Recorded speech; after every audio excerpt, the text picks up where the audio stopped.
Merhaba arkadaşlar, ben Elif Piranise. Bebeğim Örgülerim örgü kanalıma yeniden hoş geldiniz. Bir önceki videomda size popcorn'u böyle yumuşacık güzel bir hırka anlatımı yapmıştım. Öncesinde elbisesini anlatmıştım ve bunu bir kombin olarak çalışacağımı size söylemiştim. Şimdi bugünkü videomuzda da bu görmüş olduğunuz kedi kulaklı bere çalışmasını size anlatacağım. Artan ipimle beraber ördüm arkadaşlar. Bir yumaktan biraz fazla ip kullanmıştık hırkamıza ve bizim artan ipimizle beraber şu görmüş olduğunuz beremiz ve sırada anlatacak olduğum patiğim çıkmış oldu arkadaşlar.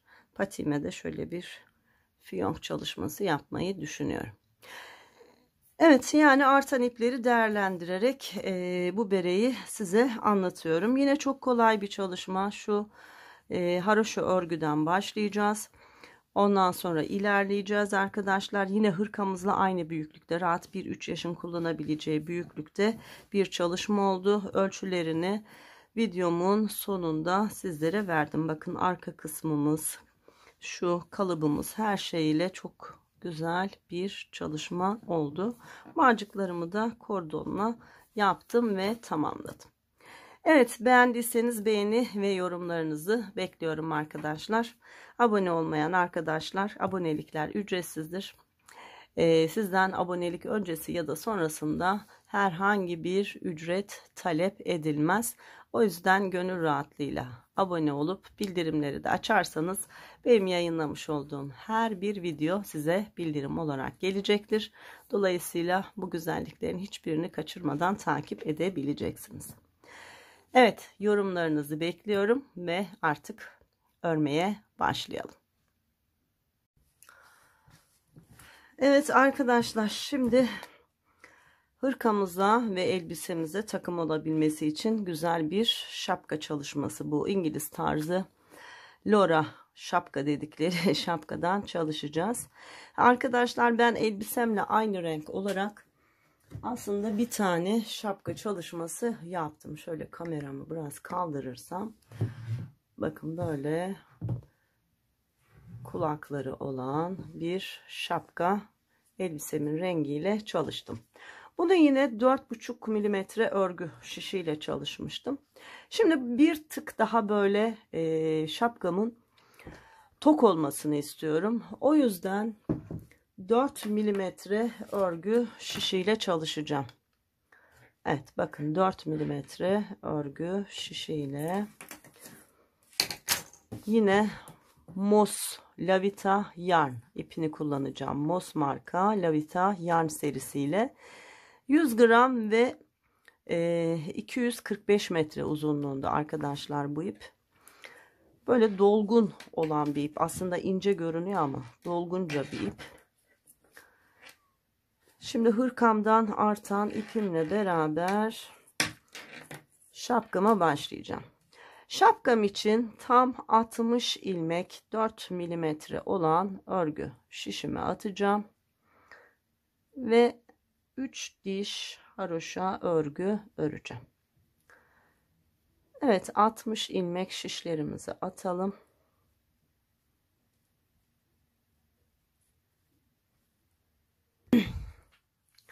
Evet, şişime tam 60 ilmek attım. Ve şimdi haroşa örgüyle örmeye başlıyorum. Tam 60 ilmeğimi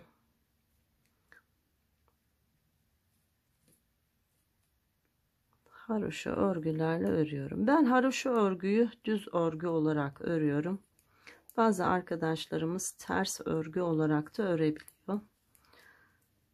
2 sıra düz ya da 2 sıra ters örgü, bir diş haroşa örgü oluyor arkadaşlar.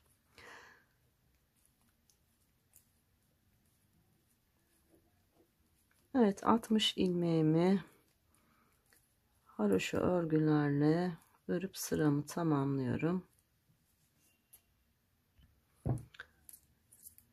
Evet, haroşa örgülerle sıramı tamamladım.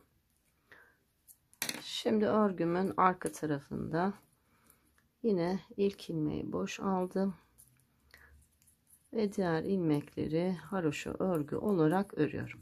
Arkadaşlar bu şekilde 3 diş haroşa olana kadar örgümüzü örelim.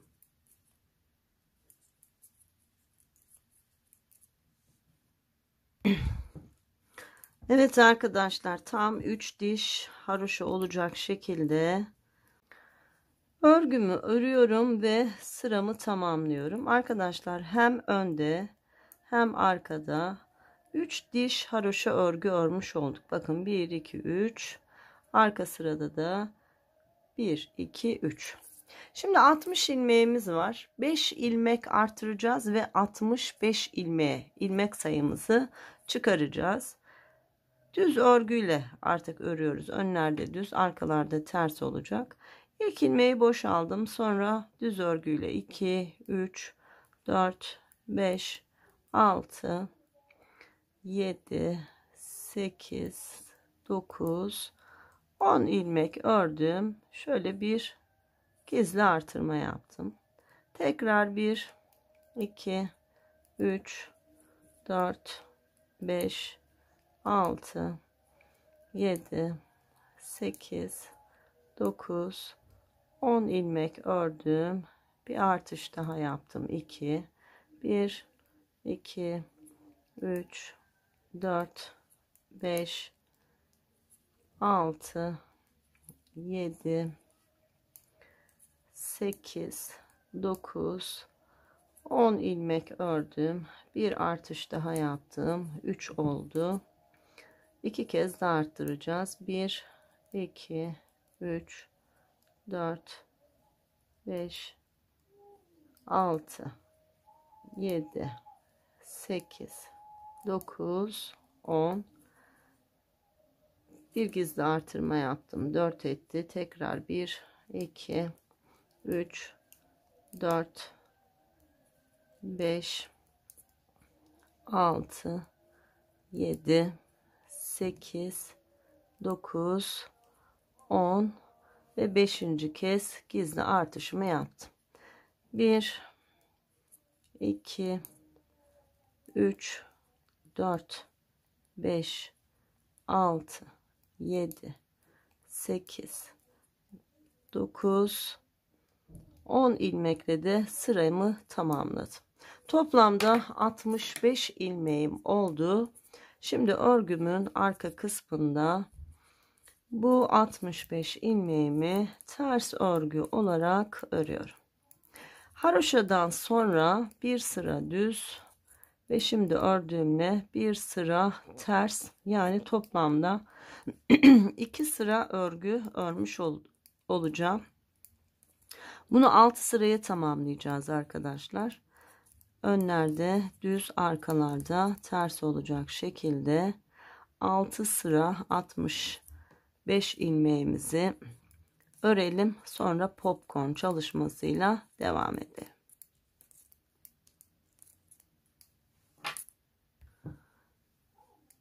Evet, önlerde düz, arkalarda ters olacak şekilde haroşa örgüden sonra var olan 65 ilmeğimi 6 sıra olarak ördüm. Bakın 2 4 6. Şimdi arkadaşlar popcorn çalışması yapacağız. 3 tane popcorn çalışacağız. Evet, başlayalım.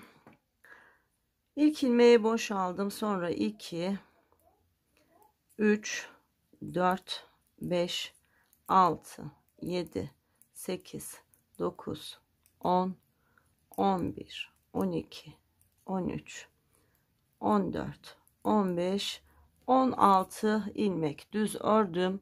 17. ilmeğe popcorn çalışacağım.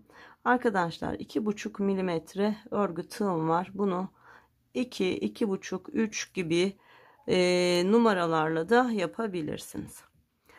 Evet, şimdi 17. ilmeğimin bakın içerisine şöyle giriyorum. Tığımla ve ilmek çıkartıyorum. 1, 2, 3 zincir çekiyorum. Bu benim birinci trabzanım. Şimdi ilmeğin içerisine batıp ikili trabzanlar çalışıyorum. 1 2 de çıkıyorum. 2 tane ikili trabzan. Tekrar ipime battım. 2 de çıktım. 3 tığıma ipimi doladım, ilmeğe battım, çıktım. 2 de 4 tekrar doladım, ilmeğimin içerisine battım. 1 2 de çıktım. Bakın 1 2 3 4 5 tane ikili trabzanım oldu. Hepsini birlikte ördüm. Tek bir ilmeğe indirdim. Şu şişteki ilmeğin çaprazına şöyle batarak kaydırdım ve bu benim yeni ilmeğim oldu. Popcorn ilmeği. Birinciyi çalıştık. Şimdi düz örgülerle 15 ilmek öreceğiz. 1 2 3 4 5 6 7 8 9 10 11 12 13 14 15 ilmek ördüm. 16. ilmeğim yine benim popcorn ilmeğim. Şimdi popcorn'u buraya çalışalım. İlmeğin içerisine tığımla girdim, ilmek çıkardım. 1 2 3 zincir çektim. Sonra ilmeğimin içerisine ikili trabzanlar çalışıyorum. Toplamda 5 tane ikili trabzan çalıştım. Bakın 1 2 3 4 5. Hepsini birlikte ördüm. Geldim, ilmeğin çaprazına girdim ve kaydırarak yeni bir ilmek oluşturdum ve şişime taktım. İkinci popcornumuzu çalıştık. Şimdi bir tane daha çalışacağız. Yine 15 ilmek öreceğiz önce. 1 2 3 4 5 6 7 8 9 10 11 12 13 14 15. 16. ilmeğim yine popcorn. Bir kez daha göstereyim popcorn çalışmasını. Bakın ilmeğin içerisinden tığımla ilmek çıkardım. Sonra 1 2 3 zincir çektim. İlmeğimin içerisine batarak ikili trabzan çalışıyorum. Toplamda 5 tane ikili trabzan çalışıyorum.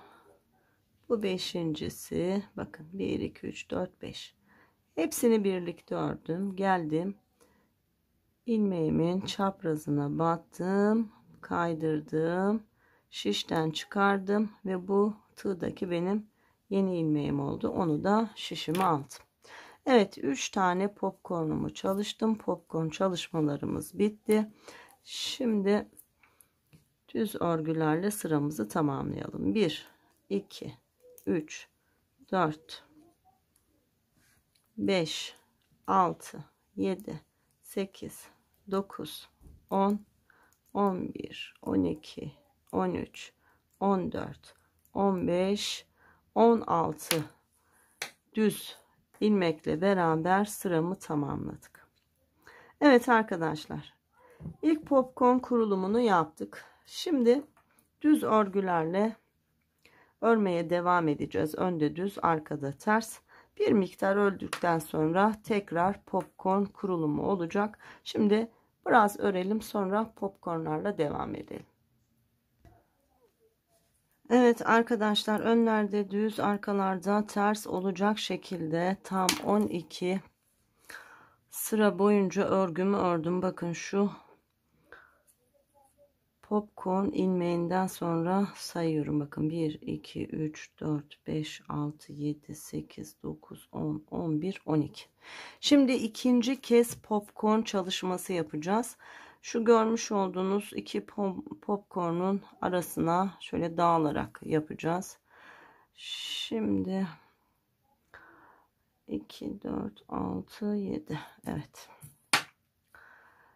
2 4 6 8 ilmek örüyoruz arkadaşlar. Tur başlangıcında 1 2 3 4 5 6 7 8 ilmek örüyorum. 9. ilmeğim popcorn. Bir daha kontrol edeyim. Evet. Hemen buraya bir popcorn çalışıp geliyorum. Evet, popcornumu çalıştım. Şimdi 15 ilmek örüyorum. 1 2 3 4 5 6 7 8 9 10 11 12 13 14 15. 16. ilmeğim, yani şu ilmek yine popcorn. Bunu çalışalım arkadaşlar.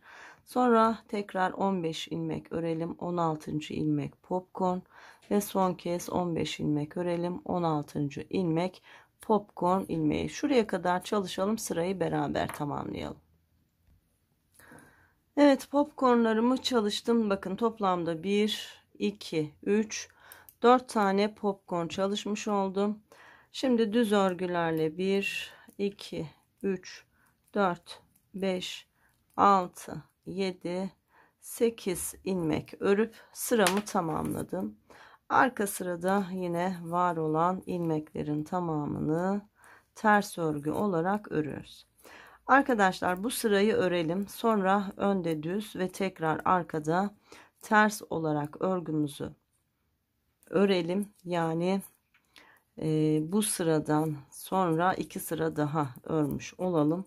Sonra ön sırada artık bu kulak çalışmasının artırmalarını yapacağız. Kulak çalışmasının artırmalarıyla devam edelim. Şimdi şu sıra haricinde 2 sıra daha, bu sırayla 3 sıra daha önde düz arkada ters örüp devam edelim. Evet, 2 sıra daha ördüm arkadaşlar. Toplamda 3 sıra ördük. Bakın şu popcorn ilmeğimizle beraber şu iri olan ilmeği, hep ben bunu sayarak başlıyorum. Bunu da saydığımızda 1 2 3 şişteki ilmekle 4 sıra örülmüş oldu. Şimdi kulak çalışması yapacağız arkadaşlar. 22 ilmek bir örelim. 1 2 3 4 5 6 7 8 9 10 11 12 13 14 15 16 17 18 19 20 21 ve 22. Şimdi 22 ilmek ördük. 23. ilmeğimiz şu ilmeğimiz. Hemen buna bir işaretleyici takalım. Siz de benim gibi yapın. Bakın 23. ilmeğe şöyle bir işaretleyici taktım. Bu benim ana ilmeğim arkadaşlar. Kulak çalışmasının ana ilmeği bu. Bunun öncesinde ve sonrasında hep gizli artırma yapacağız. Kulağımızı buradan oluşturacağız. Hemen başlayalım. Bakın. Bir gizli artış yaptım. Tıpkı roba artırır gibi. Bu ana ilmeğimi ördüm. Tekrar bir gizli artırma yaptım. Sağından ve solundan artırdım. Şimdi devam ediyorum. 19 ilmek öreceğim. 1, 2, 3, 4, 5, 6, 7, 8, 9, 10, 11, 12, 13, 14, 15, 16, 17, 18, 19. Şimdi şuradan da sayalım bakın. 2, 4, 6, 8, 10, 12, 14, 16, 18, 20, 22, 23. ilmek. Yani 22 ilmek buradan geldiğimizde 23. ilmeğimiz, bu da bizim yine ana ilmeğimiz oluyor. Diğer kulağımız yani. Buna da bir işaretleyici takalım. Bunu gördüğümüzde hemen bir gizli artış yapıyoruz. Sonra bu ilmeği örüyoruz. Sonra tekrar bir gizli artış yapıyoruz. Sıra sonunda 22 ilmeğimiz vardı. Bu 22 ilmeğimizi örerek sıramızı tamamlıyoruz. Arkadaşlar bu ana ilmeğimizin sağından ve solundan hep artış yapacağız. Kulağımızı bu şekilde oluşturacağız. İstediğimiz uzunluğa ulaşana kadar. Örgümüzün arka tarafında sadece var olan ilmekleri ters örgü olarak örüp sıramızı tamamlayacağız. Şimdi her iki kulağımızın sağından ve solundan birer ilmek artırdık. Yani 4 ilmek artmış oldu. Bizim 65 ilmeğimiz vardı. Bu ilmek sayımız 69 oldu. Her artışta 4 ilmek artacak. Evet, sıramızı tamamlayalım. İkinci kez artışı göstereceğim. Sonra bu şekilde artırmaya devam edeceğiz. Evet, ters örgülerle sıramı tamamladım. Yine örgümün düz tarafındayım. Bakın, ana ilmeğim burada. Yanında artırdığım ilmekler hemen burada. Şimdi tekrar örmeye başlayacağız. Buraya kadar 22 ilmeğimiz vardı. Fakat bir artış yaptık arkadaşlar. Bakın 23 ilmek oldu. Şimdi bu sırada önce 23 ilmeğimizi öreceğiz. Hemen örelim. Düz örgü olduğu için biraz hızlı örüyorum arkadaşlar. Anlamanızı gerektirecek bir şey yok. Yani yavaş örmemi gerektirecek bir şey yok. Evet, geldim. Bakın 23 ilmeğimi ördüm. Ana ilmeğim burada. Ne dedik? Ana ilmeğin öncesinde bir artış yapıyoruz. Ana ilmeği örüyoruz ve sonrasında bir artış yapıyoruz. Hep ana ilmeğin yanında arkadaşlar. Şu bir önceki artırdığımız ilmekler kenarda kalacak. Ana ilmeğin sağından ve solundan artış yapacağız. Şimdi burada da 19 ilmeğimiz vardı. Hem buradan hem buradan arttırdık. 21 ilmek oldu bu arası da. 21 ilmeğimizi örelim. Yine ana ilmeğimizin olduğu yere gelmiş olacağız.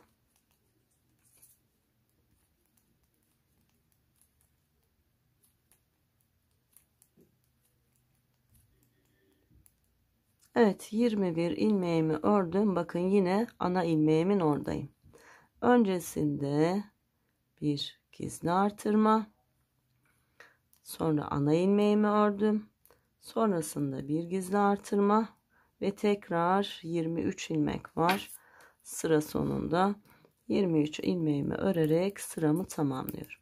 Arka sırada var olan ilmeklerimizi ters örgüyle öreceğiz. 69 ilmek vardı. 73 ilmeğe ilmek sayımız çıktı. Yine 4 ilmek arttı.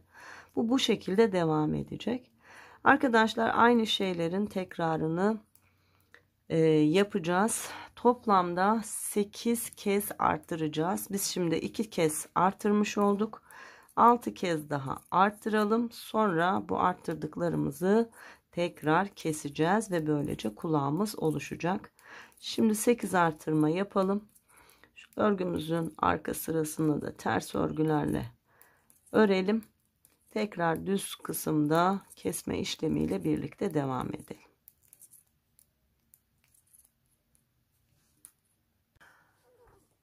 Arkadaşlar, artırmaya devam ederken bakın popcorn yapma sıramız geldi. Şöyle saydığımızda 1, 2, 3, 4, 5, 6, 7, 8, 9, 10, 11, 12 sıra boyunca örgümüzü ördük. Yani yeni popcorn kurulumu yapacağız. Bu arada kaç kez arttırdım onu da söyleyeyim. Şu ilmekten sonra 1, 2, 3, 4 kez arttırdım. Şimdi popcorn sıramızda 5. kez artıracağız. Hemen başlayalım. Bakın, ilk popcorn sıramız olan şurada ilk popcornumuzu yapacağız.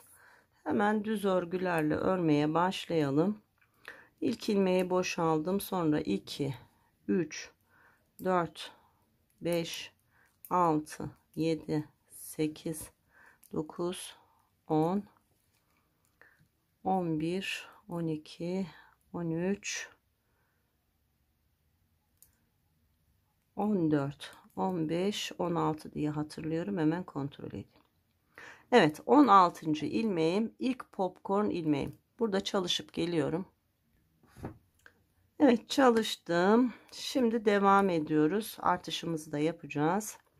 Şimdi popcorn'dan sonra 1, 2, 3, 4, 5, 6, 7, 8, 9 ilmek ördüm. Bakın, ana ilmeğim bu. Öncesinde bir gizli artırma, ana ilmeğimi ördüm, sonrasında bir gizli artış yaptım. Şimdi yeni popcornumuzu nerede yapacağız? Şu 2 4 6 8 10 12 13. Evet, devam edelim. Artış yaptıktan sonra 1 2 3 4 5 6 7 8 9 10 11 12 13. Hemen kontrol edeyim. Evet, 13 ilmek ördükten sonra 14. ilmeğim, popcorn ilmeğim, çalışıp geliyorum. Evet, çalıştım ve devam ediyoruz. Şimdi 1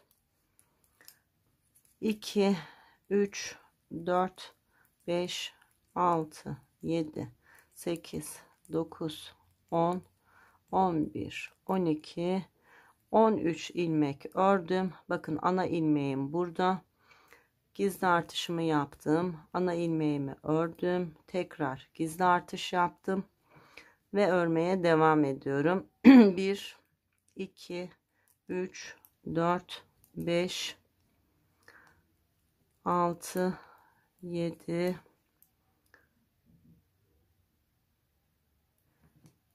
8 9 ilmek ördüm. Tekrar kontrol edeyim. Evet, 10. ilmeğim, popcorn ilmeğim, yine çalışıp geliyorum. Evet, popcornumu çalıştım. Şimdi ilmeğimi şişime aldım ve düz örgülerle sıramızı tamamlıyoruz. 1 2 3 4 5 6 7 8 9 10 11 12 13 14 15 16 ilmekle sıramızı tamamladık. Popcorn çalışmalarımızı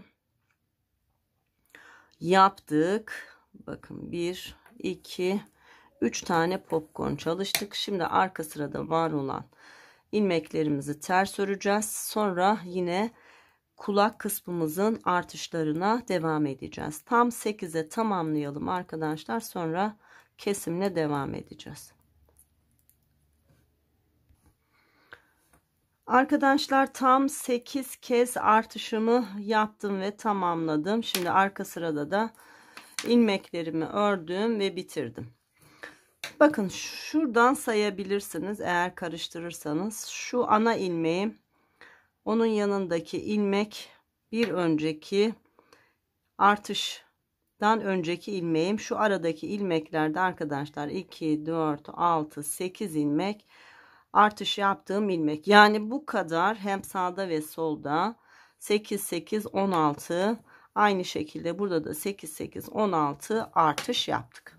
Şimdi yine bizim ana ilmeğimizin yeri önemli. O yüzden şöyle ayracımı aldım. Yine hemen ana ilmeğimin, bakın, altına taktım. Aynısını da burada yapacağım. Böylelikle çok kolay anlayacaksınız. Bakın, ana ilmeğimin işaretledim her iki tarafta. Şimdi ne yaptık? Artış yaptık. Şimdi bu artışları tekrar keseceğiz ve o kulak görüntüsünü elde edeceğiz. Başlayalım.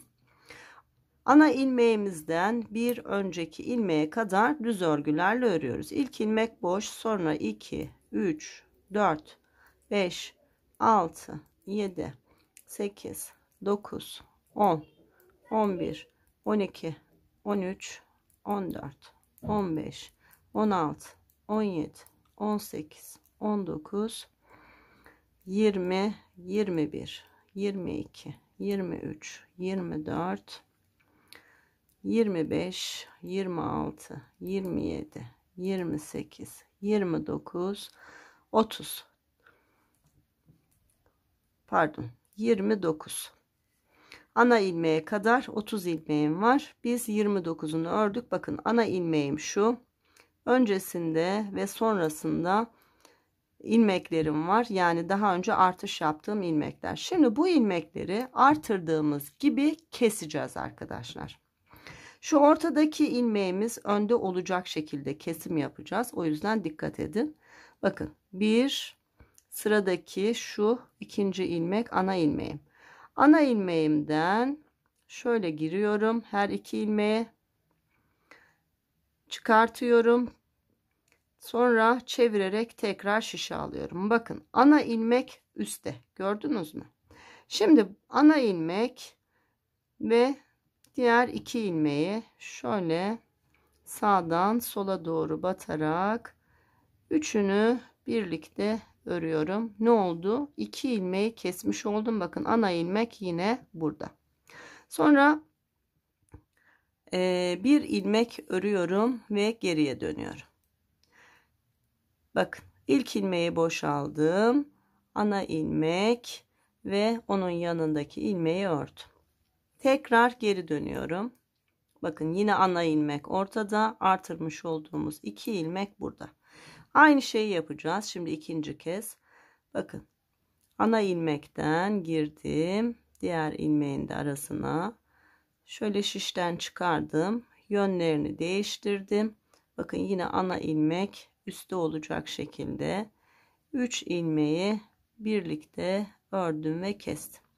Yandan bir ilmek ördüm ve tekrar geri döndüm. İlk ilmeği boşaldım. Ana ilmeği ve yanındaki ilmeği ördüm. Geri döndüm. Bakın yine 3 ilmek var. Ana ilmek hep ortada. Aynı şeyi yapıyoruz. Önce yönünü değiştirip şişe alıyoruz. Sonra üçünü birlikte örerek kesiyoruz. Gördünüz mü? Yandan yine bir ilmek aldım. Geriye döndüm. 8 kez arttırmıştık. Şimdi 8 kez keseceğiz arkadaşlar. Bakın bir ilmek daha aldım ve geri döndüm. Yine aynı şeyin tekrar. Yönlerini değiştirdim. Şişe aldım ve 3 ilmeği birlikte ördüm. Tekrar bir ilmek ördüm. Bakın kulağımız oluşmaya başladı. Gördünüz mü arkadaşlar? Geriye döndüm. İlk ilmek boş. Ana ilmek ve yanındaki ilmeği ters olarak ördüm. Geri döndüm. Yine 3 ilmek. Bakın girdim. Yönlerini değiştirdim ve üçünü birlikte ördüm. Yandan bir ilmek aldım. Geriye döndüm. İlk ilmek boş. Ana ilmeği ördüm. Yandan bir ilmek örerek ilave ettim. Tekrar bakın hep aynı şeylerin tekrar. Yönlerini değiştirdim. Üçünü birlikte ördüm. Şimdi kaç kez kesmiş olduk?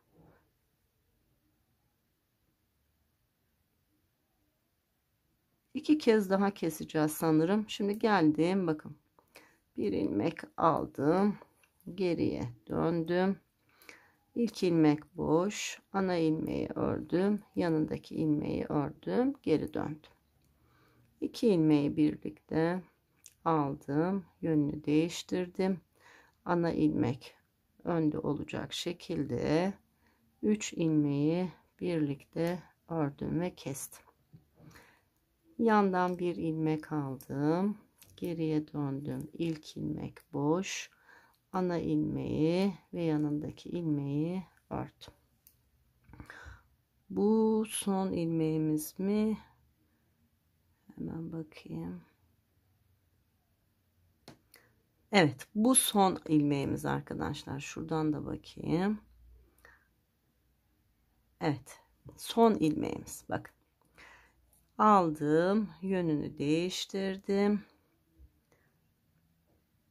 Şişime taktım. Birlikte ördüm. Tekrar kontrol edeyim. İp tüylü olduğu için. Evet. 8 orada kestik. Şimdi buradan da kontrol edeyim. 8 buradan kestik. Ana ilmek yine ortada. Şimdi devam ediyoruz. Bakın kesimler bitti. 8 kez kestik. 1, 2, 3, 4, 5, 6, 7, 8, 9, 10, 11, 12, 13, 14, 15, 16, 17, 18, 19, 20, 21, 22, 23, 24, 25, 26 ilmek ördüm. Bakın ana ilmek burada. Sağında ve solundaki ilmeği keseceğiz. Tıpkı şurada yaptığımız şeyi yapacağız. Artık bu ayracı buradan çıkartabiliriz. Bakın kulağımız oluştu. Gördünüz mü? Ne kadar güzel. Bunu isterseniz daha çok artırıp yine artırdığınız sayı kadar keserseniz daha büyük bir kulak olur. İsterseniz daha da küçük yapabilirsiniz. Bu büyüklük sizin karar verebileceğiniz bir şey. Nasıl isterseniz öyle yapın. Şimdi aynı şeyi burada yapacağız. Şimdi ana ilmekten önceki ilmeğe kadar ördük. Yine aynı şeyi yapıyoruz. Bakın ana ilmekten giriyorum. Yönünü değiştiriyorum. Sonra 3 ilmeği birlikte örüyorum. Yandan bir ilmek aldım. Geriye döndüm. İlk ilmek boş. Ana ilmek ve yanındaki ilmeği ördüm. Tekrar döndüm. Yine aynı şey ikinci kez. Yönlerini değiştirdim. Üçünü birlikte ördüm. Sonra yandan bir tane ördüm. Bir kez daha göstereyim. İlk ilmek boş. Ana ilmeği ördüm. Yandan bir ilmek ördüm. Sonra yönlerini değiştirdim. Ve üçünü birlikte kestim. Tekrar yandan bir ilmek aldım ve geri döndüm. 8 kez de bunu keselim arkadaşlar, sonra devam edelim. Evet arkadaşlar, aynı çalışmayı burada da uyguladım. 8 kez kestim. Yani artırdığım ilmeklerin tamamını kesmiş oldum. Şimdi bakın son kesimden sonra 1, 2, 3, 4, 5, 6, 7, 8, 9, 10, 11, 12, 13, 14, 15, 16, 17, 18, 19, 20, 21, 22 ilmek ördüm ve sıramı tamamladım. Evet. Şimdi örgümüzün arka tarafında var olan ilmeklerimizin tamamını ters örgü olarak örelim ve sıramızı tamamlayalım. Şimdi artık arka kesimlere başlayacağız arkadaşlar. Şapkamızı şekillendireceğiz. Böyle enseye doğru çalışacağız. Benzeri çalışmalar aslında yaptık.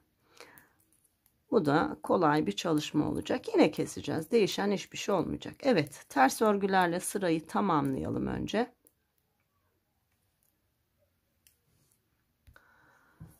Evet, ters örgülerle sıramı tamamladım. Şimdi örmeye başlıyoruz. 1, 2, 3, 4, 5, 6, 7, 8, 9, 10, 11, 12, 13, 14, 15, 16, 17, 18, 19, 20, 21, 22 ilmek ördüğümde bakın yine 23. ilmeğim benim ana ilmeğim.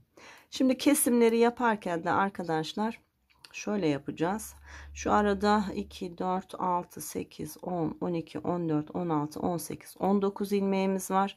Bu 19 ilmeğimiz hep sabit kalacak. Geleceğiz arkadaşlar, bakın ana ilmekle beraber yandaki ilmeği alacağız, geriye döneceğiz. Yani şimdi 23 ilmek ördük ya, devam ediyoruz. Bakın 24, 25, 26, 27, 28, 29, 30, 31, 32, 33, 34, 35, 36, 37, 38, 39, 40, 41, 42 ilmek ördüm. Bakın yine ana ilmeğim burada. Şu arada benim 2, 4, 6, 8, 10, 12, 14, 16, 18, 19 ilmeğim var. Şimdi şu ana ilmekle beraber geliyorum. Şu yandaki ilmeği nasıl kesiyorduk bunu? Bir dakika. Evet. Yönlerini değiştirerek soldan sağa doğru şöyle kesiyoruz. Bir dakika. Birini bir tarafa, birini bir tarafa keseceğiz. Evet, böyle keseceğiz. Bir dakika arkadaşlar. Ne yaptığımı söyleyeyim. Bakın. İlmeklerin yönlerini değiştirdim. Şöyle sağdan sola doğru battım ve iki ilmeği birlikte ördüm. Bakın ana ilmek yine burada duruyor. Geriye dönüyorum. İlk ilmeği boşaldım. 1, 2, 3, 4, 5, 6, 7, 8, 9, 10, 11, 12, 13, 14, 15, 16, 17, 18, 19 ilmek ördüm. Bakın şu ana ilmeğim burada. Bunu da arkadaşlar şöyle iki ilmeğin arasına girip bu şekilde kesiyoruz ve geri dönüyoruz. Evet, bakın ana ilmek burada. Bu düzgünlüğü sağlamak için öyle. Birini o şekilde, diğerini bu şekilde kesiyoruz. Şimdi yine ana ilmeği boş aldım. 19 ilmek örüyorum. 1, 2, 3, 4, 5, 6, 7, 8, 9, 10, 11, 12, 13, 14, 15, 16, 17, 18, 19 ilmeği ördüm. Bakın ana ilmek burada. Yanındaki ilmekle yönlerini değiştirdim ve birlikte ördüm. Bakın aynı şu hat devam ediyor. Bir kez daha göstereyim. Şimdi bunu boşaldım. Sonra 19 ilmek örüyorum. 1, 2, 3, 4, 5, 6, 7, 8, 9, 10, 11, 12, 13, 14, 15, 16, 17, 18, 19. Bakın ana ilmek burada. Ana ilmek ve yandaki ilmeğin arasına girip ikisini birlikte örüyorum ve geri dönüyorum. Bakın. Bir kez daha göstereyim, sonra böyle devam edeceğiz. Tekrar ana ilmek boşaldıktan sonra 1, 2, 3, 4, 5, 6, 7, 8, 9, 10, 11, 12, 13, 14, 15, 16, 17, 18, 19 ilmek ördüğümde bakın ana ilmek şurada. Yönünü değiştirdim. Yandakinin yönünü değiştirdim ve sağdan sola doğru birlikte kestim ve geri döndüm. Arkadaşlar biraz böyle keselim. Sonra şu görmüş olduğunuz 19 ilmeğimiz var ya, bundan da kesim yapacağız ama önce biraz şu yan taraflardan keselim, sonra birlikte devam edelim. Arkadaşlar sağdan ve soldan keserek döndüm ve bakın şimdi 2, 4, 6, 8, 9 ilmek sağ şişimde, 2, 4, 6, 8, 9 ilmek sol şişimde olacak şekilde ilmeklerimi kestim. Şu aradaki ilmekler yine aynı, değişen bir şey yok.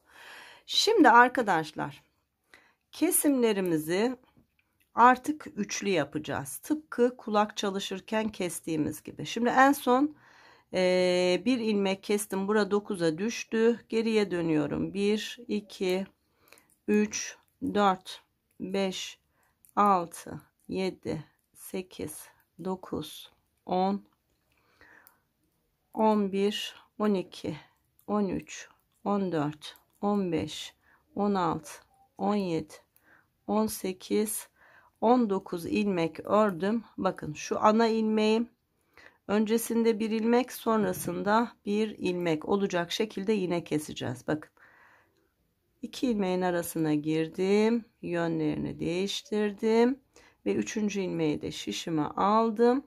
Üçünü birlikte ördüm, kestim. Bakın yine ana ilmek düzgünce devam ediyor. Bakın 2, 4, 6, 8 ilmek kaldı burada.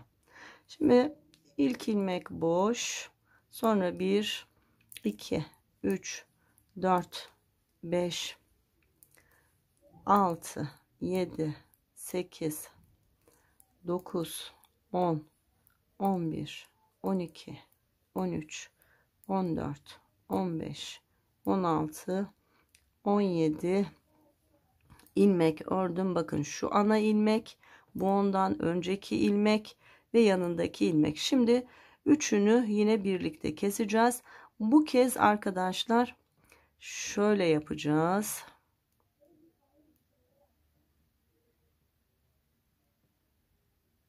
Bu kez şöyle yine yönlerini değiştireceğiz ve 3 ilmeği birlikte ters olarak öreceğiz. Bakın yine ana ilmek üstte olacak şekilde kesmiş olduk. Geriye dönüyoruz. Burada da 2, 4, 6, 8 ilmeğimiz kaldı. Bir kez daha göstereceğim.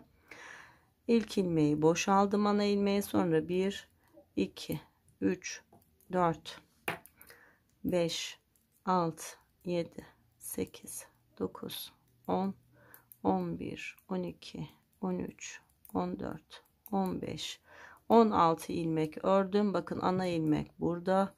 Önündeki ilmekle beraber yön değiştirdim. Üçüncü ilmeği aldım ve birlikte ördüm. 2, 4, 6, 7 ilmeğimiz kaldı. Geriye dönüyoruz. Şu geri dönüşteki kesmeyi de bir daha göstereceğim. İlk boş, sonra 2, 3, 4, 5, 6, 7.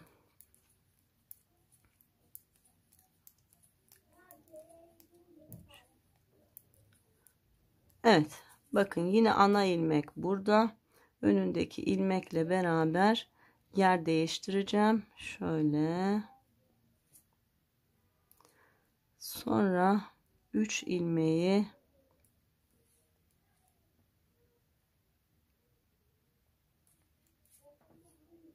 evet. 3 ilmeği birlikte ördüm ve geri döndüm. Bakın hep ana ilmek burada arkadaşlar. Bu şekilde son ilmeğe kadar bu şekilde keselim. Arkadaşlar son 2 ilmeğim kaldı. Her iki tarafta da bu ilmekleri de beraber keserek bitirelim. Şimdi ana ilmekten önceki ilmeğim ve ana ilmeğimin yönünü değiştirdim. Sonra sıradaki ilmekle beraber üçünü birlikte ördüm. Bir ilmek burada kaldı. Geriye döndüm. Ana ilmeği boş aldım. Sonra 1, 2, 3 ilmek ördüm. Bakın buradaki ana ilmeğim, önündeki ilmeğim. Şöyle biraz boş gevşettikten sonra yönlerini değiştirdim ve sıradaki ilmekle beraber üçünü ördüm. Bakın burada da bir ilmek kaldı. Şimdi geriye dönelim. Ana ilmek boş, ardından 1, 2 ilmek ördüm. Ana ilmek ve önündeki ilmek yönlerini değiştirdim ve 3 ilmeği birlikte ördüm. Bakın burada ilmekleri sıfırladık arkadaşlar. Görüyor musunuz? Şimdi geriye dönüyoruz. Aynı çalışmayı bu tarafta yapacağız. Ana ilmeği boş aldım. Ardından bir ters ilmek ördüm. Ana ilmek ve önündeki ilmek şöyle biraz bollaştırıp yönlerini değiştirdim. Şişimi aldım ve 3 ilmeği birlikte ördüm. Geriye döndüm. Bakın burada 3 ilmeğim kaldı. Arkadaşlar bu 3 ilmeği de şöyle üçünü birlikte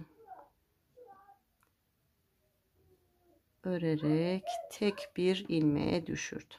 Bunu da bir kez daha örüyorum ve şöyle biraz uzun bırakarak kesiyorum.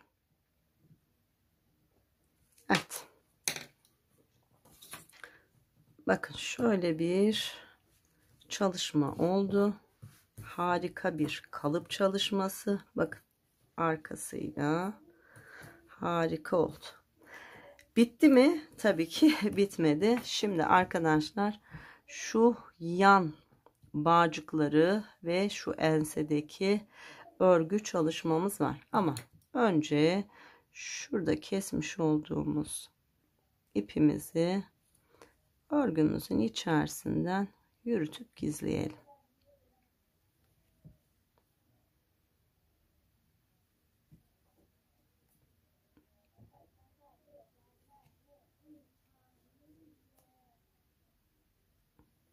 Evet, yürüttük ve gizledik. Şimdi arkadaşlar bağcık çalışacağız. Bu arada şu diğer ördüğümü de getireyim. Bakın aynı sayılarla ördük. Fakat bunu 4,5 milimetre şişle ördüm. İpimiz de aynı. Sadece rengimiz farklı. Ama bakın büyüklüğümüz böyle bir tık küçüldü. Gördünüz mü? Şimdi bazen arkadaşlar diyor ki Elif Hanım, sizin sayılarınızla ördüm. Aynı iple ördüm. Ondan sonra küçük oldu. Şişiniz farklıysa, ipiniz farklıysa küçük olması gayet normal. Artı ipiniz ve şişiniz aynı olabilir fakat el örgünüz sıkıdır arkadaşlar. Dolayısıyla büyüklük fark eder. Şimdi şu görmüş olduğunuz kordon çalışmasından çalışmaya başlayacağız. Bakın şu arka kısımda dahil olmak üzere. Bakın bu da aynısı. Öreceğiz ve çalışmamızı bitireceğiz.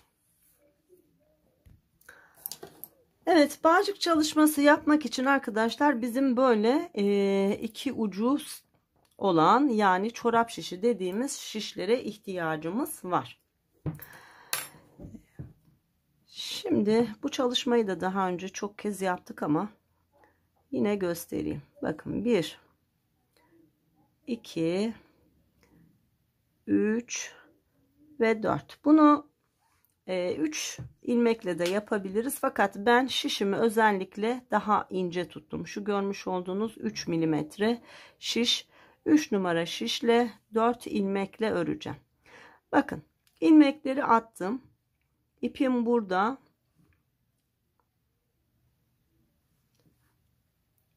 Getiriyorum şu ilmekleri şişimin ucuna arkadaşlar. Bakın bu 4 ilmeği 1 2 3 4 ört. Hiç geri dönmüyorum. Sadece ilmekleri şişimin ucuna taşıyorum. Bakın yine ip burada ve örüyorum. İlk ilmek de dahil 4 ilmeğimi örüyorum. Bak. Yine şişimin ucuna ilmeklerimi taşıdım. Bakın ip yine hep burada 4. ilmekte ama 1. ilmekten örmeye başlıyorum. Kordon çalışıyoruz. Yine ip şişimin ucuna aldım ve ilk ilmekte dahil 4 ilmeğimi örüyorum. Tekrar şişimin ucunu aldım. İpim 4. ilmekte ama ben 1. ilmekten örgümü örüyorum. Bakın şimdi bağcık olmaya başladı. Gördünüz mü arkadaşlar? Daha kalın olanı göstereyim. Aynen bu şekilde örelim. Kaç santim örelim? Aşağı yukarı şunun kadar santimimiz olsun. Bakalım bu kaç santimmiş. Bu 27 santimmiş arkadaşlar. Biz bir 24 santim örelim. Sonra şu ense kısmıyla devam edelim. Evet arkadaşlar bakın ilmeklerimi Hep aynı şekilde örerek bağcığımı tam 25 santim uzunluğunda örmüş oldum. Bu benim için yeterli bir uzunluk olmuş oldu. Şimdi artık bu bağcığımızı beremizin ense kısmı ile beraber öreceğiz. Bakın ipim burada, yine şişimin ucuna alıyorum. İlk ilmekten başlıyorum. 1 2 3 ilmeği ört. Bakın bir ilmek kaldı burada, dördüncü ilmeğim. Şimdi bakın beremizin şu haroşalı kısmı, ilk başladığımız yer, şurası da ense kısmımız, birleştirme yaptığımız yer. Bakın geliyorum buradan şu ilk ilmeğe, şuraya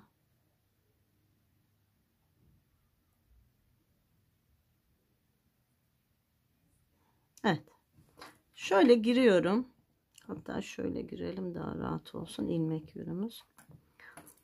Buradan bir ilmek alıyorum, sıradaki ilmeği geliyorum, bu dördüncü ilmekle bunu bakın birlikte örüyorum. Buraya bağlamış olduk. Şimdi sıradaki ilmek, bakın arkadaşlar, hemen şu. Bunu şuradan şöyle şişimizde dursun. Sonra yine ilmeklerimizi şişimizin ucuna taşıyalım. Bakın ipim burada. Şimdi başlıyoruz. Yine kordon örüyoruz. Değişen bir şey yok. 1 2 3 ilmek ördüm. Bakın dördüncü ilmekle çıkarmış olduğum ilmeği de birlikte ördüm. Gördünüz mü? Şimdi aynı şeyi yapalım. Bakın geliyorum. Sıradaki ilmek bu. Bunu şişime aldıktan sonra ilmeklerimi şişimin ucuna taşıyorum. Yine bakın ipim burada, dördüncü ilmekte. Başlıyorum. 1 2 3 dördüncü ilmeği de bununla birlikte şöyle yönlerini düzelterek düzgün olsun. Bakın ördüm. Gördünüz mü? Şimdi haroşa örgüler bitti. Aynı çalışmayı, değişen bir şey yok arkadaşlar. Şimdi düz örgüde bunu yapacağız. Bak. İlmeği şişime aldım. Geldim. Yine ip hep dördüncü ilmekte. Başladım. 1 2 3 şunun yönünü değiştirerek düzgün birleştirmek için birlikte ördüm. Gördünüz mü? Bir tane daha yapalım. Sonra hep aynı şeyi yaparak şu diğer bakın uç kısma kadar, son ilmeğe kadar aynı çalışmayı yapacağız. Şimdi sıradaki ilmeğe bakalım. Hep aynı hizayı takip ederek bunu yapacağız. Evet, sıradaki ilmek bu. Bakın şişimi aldım. Getirdim. İpim dördüncü ilmekte. 1 2 3 şu dördüncünün yönünü değiştirerek ördüm. Bakın bu şekilde arkadaşlar, dediğim gibi böyle dolanacağız ve geleceğiz şuradaki son ilmeğe kadar bunu öreceğiz. Şu ilmek aralarını ayarlarken bakın arkadaşlar, şurada bir ilmek var, şurada bir ilmek var. Birer tane arada atlayarak yapabilirsiniz. Bunu da niye yapın onu da söyleyeyim. Bakın şu arka tarafı şöyle hafif toparlasın. Görüyor musunuz? Yani her bir aradan, her bir battığınız yerden ilmek almayın. Şöyle biraz atlayarak gidin. Bakın. Bir tane daha yapayım. İpim yine dördüncü ilmekte. 1 2 üçünü ördüm. Dördüncü ilmeğimin şöyle yönlerini düzelterek ilmekleri birlikte ördüm. Gördünüz mü? Evet, bu şekilde şu uç kısma kadar geleceğiz. Yine şişimizde 4 ilmek olacak. Yani şöyle birleştireceğiz. Şurada 4 ilmeğimiz olacak. Sonra yine o 4 ilmekle beraber 25 santim uzunluğunda bir kordon çalışması yapacağız ve artık beremizi, şapkamızı tamamlamış olacağız arkadaşlar. Dediğim gibi örelim, bitirelim. Ben de tamamlayayım. Şöyle son halimizi ölçüleriyle beraber sizlerle paylaşayım. Evet arkadaşlar, bakın arka kısmı tamamladım, bitti ve örmeye devam ettim. Tıpkı şu başlangıçtaki kadar uzunlukta, bakın aynı uzunlukta ördüm. Kaç santimdi bir daha söyleyeyim size. Şöyle tuttuğumda tam 25 santim uzunluğunda bir kordon çalışması yapmış olduk. Şimdi arkadaşlar kordonumuzu kapatacağız. Nasıl kapatacağız? Bakın yine 4. ilmekte ipim. Şöyle geliyorum, 4'ünü birlikte ördüm ve kestim. Şu son ilmeği bir kez daha örüyorum ve bitti. Şimdi şunları biraz kısaltalım. Bu başlangıcımız, diğeri de bitiş. Bakın şimdi tığımla şöyle kordonun arasından giriyorum. Tam tepe noktasından tığımı çıkartıp bu başlangıç ve bitiş ipimi içeriye çekiyorum. Bakın.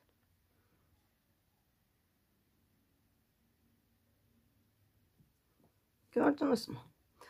Şuraya bir küçük düğüm atalım. Ben böyle seviyorum.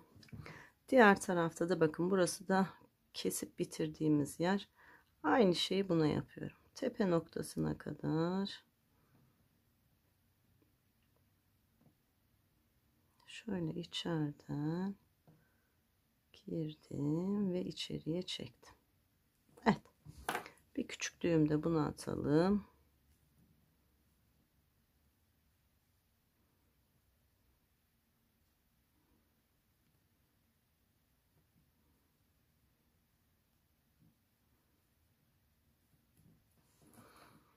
Evet, bitti arkadaşlar. Bakın ne kadar güzel bir bere çalışması yapmış olduk. Evet. Şimdi son olarak size en boy ölçüsü vereyim. Bakın şöyle tepe kısmımızdan aşağıya tam 14 santim uzunluğumuz var. Şöyle tuttuğumda en geniş kısmı ördüğümüzde 22 santim genişliğimiz var. Arka kısmımızda yine şöyle ölçtüğümde